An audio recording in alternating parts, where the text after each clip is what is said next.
America जो आज कर रहा है उसको एक उदाहरण समझते हैं। अमेरिका जो ईरान पर हमला कर रहा है, इसराइल और अमेरिका मिलकर ईरान पर जो हमला कर रहे हैं वो कैसे कर रहे हैं उसको एक उदाहरण समझा रहा हूँ। जैसे मान लो एक व्यक्ति है ए और एक व्यक्ति है बी। ए वाला व्यक्ति बी वाले व्यक्ति पे हमला कर रहा है, उसे मार रहा है। ए वाला व्यक्ति मजबूत है, ठीक है। तो बी वाले व्यक्ति के भी दोस्त होंगे, क्योंकि हर व्यक्ति के दोस्त होते हैं अपने, और ए वाले व्यक्ति के भी अपने दोस्त होंगे।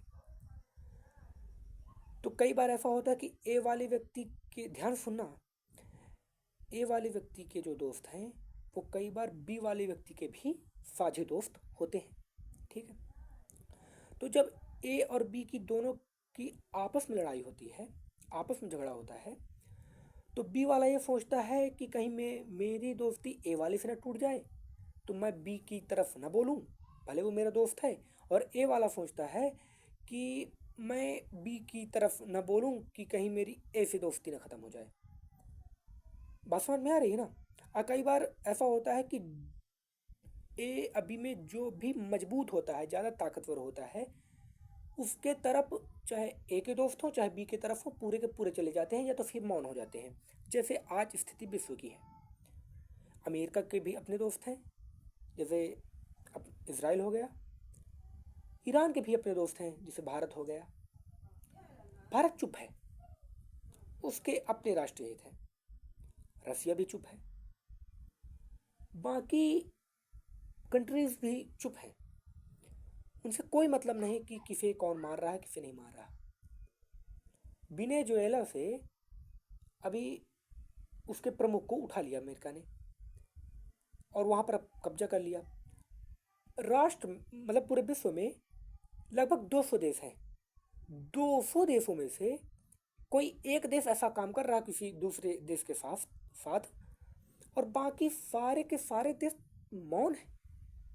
मतलब बात समझ में आ रही है ना कि कितने मूर्ख है सब। आइए तो फिर मूर्ख नहीं कहूँ तो ये कहूँ कि ना समझ है, जिनको पता ही नहीं। मतलब ऐसे डरते हैं कि या ऐसा काम करते हैं कि जैसे मेरा पेट भरा है तो ठीक है, और सामने वाले व्यक्ति के घर में आग लगी है तो उससे मुझे कोई लेना देना नहीं, भले ही उसने कल मुझे भोजन दिया था, उससे कोई लेना देना नहीं। मतलब अगर पूरा विश्व एकजुट हो जाए तो अमेरिका को, ऐसा एक शब्द बोलूँ तो, पछाड़ा जा सकता है, उसे मजबूर किया जा सकता है कि तुम ऐसा नहीं कर सकते। अब ये समझो, पूरा विश्व लगभग डॉलर पर व्यापार करने के लिए मजबूर है। डॉलर नंबर 1 करेंसी है लगभग। बात समझ में आ रही ना। मतलब इतना, और क्यों महत्वपूर्ण है डॉलर? अमेरिका कहता है कि आपको डॉलर से ही करना पड़ेगा काम। अरे भाई, किसी समय रहा होगा वो मजबूत, आज भी है, ऐसा नहीं है। उसके कई व्यापार भी घटे हैं, पर कोई राष्ट्र ध्यान देने को तैयार नहीं। अपना अपना पेड़ सब कोई देख रहा है। जैसे अभी गांव में जो नहीं निम्न क्वालिटी की लड़ाई होती है, वही का अगर बृहद रूप कर दो तो तुम्हें जियो पॉलिटिक्स समझ में आ जाएगी, वैश्विक राजनीति तुम्हें समझ में आ जाएगी। गांव की गांव के किसी पर्टिकुलर एक घर में अगर 4 लोग रहते हैं, उसकी राजनीति अगर तुम समझ लो तो तुम्हें वैश्विक राजनीति समझ में आ जाएगी कि क्या हो रहा है। वही हो रहा है, बस उसका एक बृहद रूप हो रहा है और कुछ नहीं। इसको समझना जरूरी है। इसको कैसे समझा जा सकता है? जब नागरिक समझदार होंगे, क्योंकि जब नागरिक समझदार होंगे तो अच्छा राष्ट्र प्रमुख चुनेंगे। जैसे अमेरिका ने गलत राष्ट्र प्रमुख चुना, हालांकि उसके हित के लिए है ट्रम्प, बाकी देशों के लिए हित के लिए नहीं। तो जब एक सच्चा नागरिक, कोई भी किसी भी राष्ट्र का नागरिक हो, जब वह ठीक ठीक स्तर पर समझदार हो जाता है तो वो वही काम करता है कि जो वैश्विक स्तर पर लाभदायक हो। जैसे भारत कभी किया करता था वैसा काम, वसुधैव कुटुंबकम। आज केवल भारत तो ऐसी चर्चा करता है। उसके अपने कारण है कि अभी भारत को 77 वर्ष ही हुए हैं आज़ाद हुए। गुलामी में इतना वो टूट चुका है कि अब धीरे धीरे पनप रहा है। बात समझ रहे हैं ना।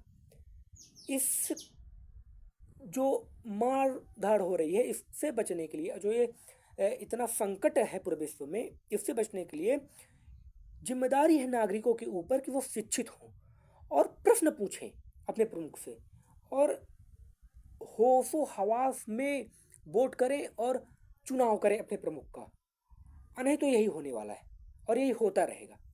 मैं भी ऐसी चर्चा करता रहूँगा और कोई दूसरा व्यक्ति भी ऐसा चर्चा करता रहेगा, पर मेरी चर्चा वैसी नहीं है। बात समझो और प्रश्न पूछो।